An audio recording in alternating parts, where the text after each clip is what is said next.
ఎలాగైనా దిగువ సభ ఎగువ సభల్లో డీలిమిటేషను అలాగే మహిళా సాధికారత అంటే చట్టసభల్లో మహిళలకి 33% రిజర్వేషన్ తీసుకురావడానికి ఈ డీలిమిటేషన్ బిల్ ఏదైతే ఉందో పునర్విభజన నియోజకవర్గాల పునర్విభజన బిల్లుని అయితే ప్రతిపక్షాలు విపరీతంగా వ్యతిరేకిస్తున్నాయి.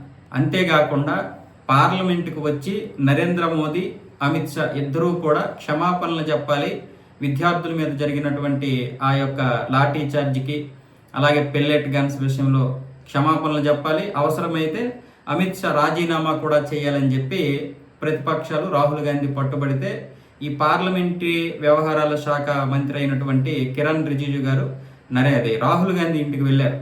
స్వయంగా ఆయన ఇంటికి వెళ్ళి దాదాపు గంట సేపు ఆయనతో భేటీ అయ్యారు. ఈ బిల్లులకి మీరు సహకరించాలి, ఇవి మన దేశానికి చాలా అవసరమైనటువంటి బిల్లులు, కీలకమైనటువంటి బిల్లులు, ముందుకు తీసుకువెళ్తాయి. మీ నాన్నమ్మ గారు ఇలాంటి బిల్లులు చాలా వరకు ప్రతిపక్షాలతో మాట్లాడి ఇచ్చేశారు, పాస్ చేయించగలిగారు. మీరు కూడా అదే విధంగా సపోర్ట్ చేస్తారు అని చెప్పి కిరణ్ రిజిజు వెళ్తే అక్కడ ప్రియాంక గాంధీ కూడా వచ్చింది. ఎందుకంటే రాహుల్ గాంధీ ఎలాంటి మాట ఇచ్చేస్తాడో ఏంటని చెప్పి. కానీ రాహుల్ గాంధీ కానీ ప్రియాంక గాంధీ కానీ కిరణ్ రిజిజు ఎన్ని చెప్పినా సరే వినిపించుకోలేదు. మేము వినిపించుకునేదే లేదు, వాళ్ళు రావాలి, పార్లమెంటుకు వచ్చి క్షమాపణలు చెప్పాలి, అమిత్ షా రాజీనామా చేయాలి, ఇందులో రాజీ పడే ప్రసక్తే లేదు, మేము అసలు ఆ బిల్లులకి మేము సపోర్టే చేయము, మా యొక్క మద్దతు మీకు దొరకదు, ఎందుకు అనవసరంగా ఇక్కడ ఉంటారన్న విధంగా పొమ్మన్నట్లుగా మాట్లాడేశాడు రాహుల్ గాంధీ. దాంతో కిరణ్ రిజిజు గారు ఏమొచ్చేసి పైన ఉన్నటువంటి నాయకత్వానికి విషయం చెప్పేసి ఆయన్నింటికి బయటకు వచ్చేసారు. అంటే ఎంత రిక్వెస్ట్ చేసినా సరే, అంటే ఇక్కడ మీరు చూడండి, ఒక నిన్న చిన్న బిల్లు పాస్ అయింది. ఏదంటే బ్యాంకులకు సంబంధించినటువంటి ఒక బుక్, బ్యాంకర్స్ బుక్.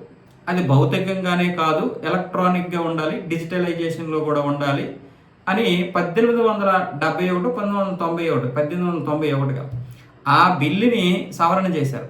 అది ఎప్పుడో బ్రిటిష్ వాళ్ళు తీసుకొచ్చినటువంటి చట్టాన్ని అలా కంటిన్యూ చేస్తారు. ఆ చట్టాన్ని మార్చడం వల్ల ప్రతిపక్షాలకు వచ్చిన నష్టం ఏమీ లేదు. దాన్ని కూడా వాళ్ళు వ్యతిరేకించారంటే డీలిమిటేషన్ బిల్లు, మహిళా సాధికారత బిల్లు వీళ్ళు ఒప్పుకుంటారా? అంత ఇది ఉందా?